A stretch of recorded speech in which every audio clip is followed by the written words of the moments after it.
Hi అండి, అందరూ ఎలా ఉన్నారు? ఈరోజు వచ్చేసి మనం మునక్కాయలతో కర్రీని చేసుకుందాం. దానికి కావలసిన పదార్థాలు మునక్కాడలు, కరివేపాకు, ఉల్లిపాయ, టమోటాలు, కందిపప్పు. కందిపప్పును ముందుగానే కడిగి నానబెట్టేశాను ఒక 30 మినిట్స్ ముందు. ఇప్పుడు ఒక చిన్న ఉల్లిపాయను ఇలా కట్ చేసుకోవాలి. అలాగే టమోటాలను కూడా కట్ చేసుకోవాలి. ఈ మునక్కాయలతో ఎన్నో రకాల ప్రయోజనాలు ఉన్నాయి. ఇందులో ఏ మరియు సి మరియు మినరల్స్ ఉన్నాయి. ఇది బోన్ని హెల్తీగా ఉంచుతుంది, కొలెస్ట్రాల్ని లో చేస్తుంది, బ్లడ్ షుగర్ని కంట్రోల్లో ఉంచుతుంది, ఇంకా డైజెషన్కి చాలా హెల్ప్ అవుతుంది మునక్కాడల్ని. ఇలా టమోటాలు కట్ చేసుకున్నాం కదా, అందులో మిడిల్లో ఉన్న పార్ట్ను తీసేయాలి. ఇలా అన్ని టమోటాలను కట్ చేసుకోవాలి. అన్నింటినీ కట్ చేసుకోవాలి. మీకు ఏమన్నా డౌట్స్ ఉంటే కామెంట్లో కామెంట్ చేయండి. ఒక్కసారి ట్రై చేయండి నేను చేసేలాగా, చాలా బాగుంటుంది. మీ ఇంట్లో వాళ్ళందరూ చాలా ఇష్టంగా తింటారు. మా ఇంట్లో అందరికీ ఈ కర్రీ అంటే చాలా ఇష్టం అండి. ఎందుకంటే ఇందులో చాలా హెల్త్ బెనిఫిట్స్ ఉన్నాయి. పిల్లలు, పెద్దవాళ్ళు చాలా ఇష్టంగా తింటారు. ఇలా అన్నిటినీ ముక్కలుగా కట్ చేసుకోవాలి. ఇంకా నెక్స్ట్ ప్రాసెస్లోకి వెళ్దామా? ఓకే అండి.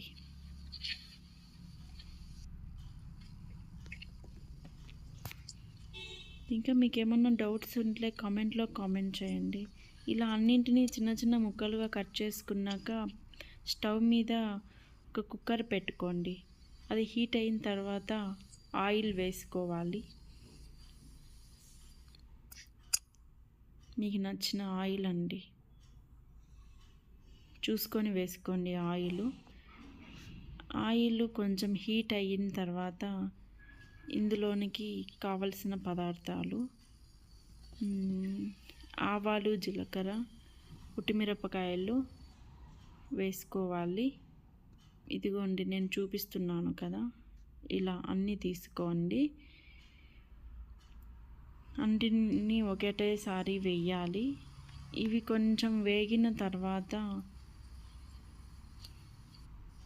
ఉల్లిపాయలు వేసుకోవాలి. ఉల్లిపాయలతో పాటు కరివేపాకు కూడా వేసుకోవాలి.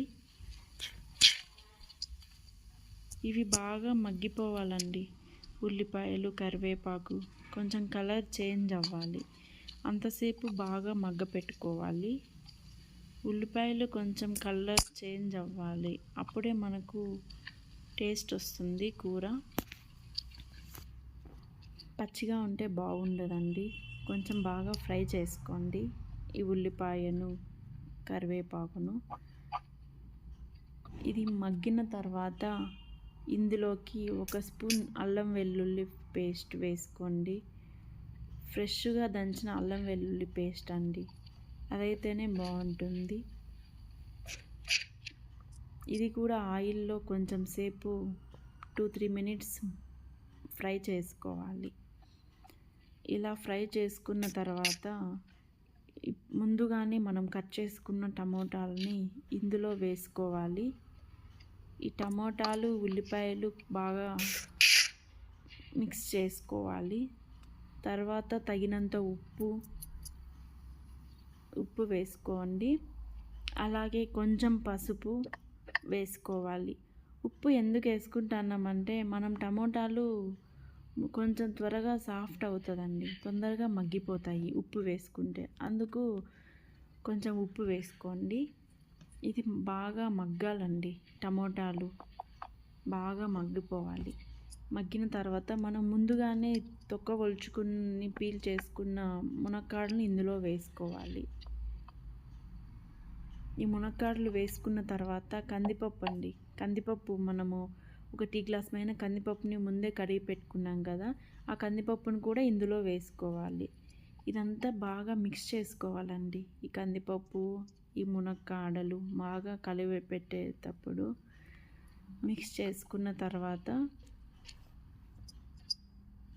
2-3 మినిట్స్ బాగా మగ్గిపోవాలండి. ఇది మూత పెట్టేసి బాగా మూత పెట్టాలి. మూత పెట్టితే బాగా మగ్గిపోతాయండి.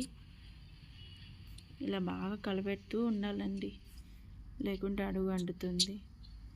తర్వాత మనం కారము వేసుకోవాలి. కారము, ధనియాల పొడి, 1 స్పూన్ కారము, 1 స్పూన్ ధనియాల పొడి, ఇది చిన్న స్పూనే అండి, పెద్ద స్పూన్ ఏం కాదు. మళ్ళీ 1 స్పూన్ కొబ్బెర, ఇవన్నీ వేసుకొని బాగా కలబెట్టాలి. ఇవి బాగా మిక్సింగ్ అవ్వాలి. మిక్సింగ్ అయ్యి మూత పెట్టుకొని బాగా మగ్గించుకోవాలండి.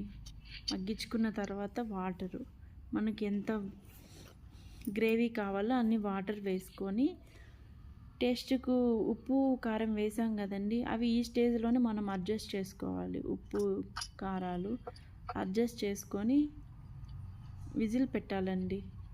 విజిల్ పెట్టేసి ఒక 3 విజిల్స్ రావాలి. 3 విజిల్స్ అయితే బాగా ఉడికిపోతుంది. మనం కందిపప్పు, ఈ మునక్కాడలు అనేది బాగా సాఫ్ట్ అయిపోతాయండి. అంతసేపు మనం అందుకు దీన్ని 3 విజిల్ రావాలి.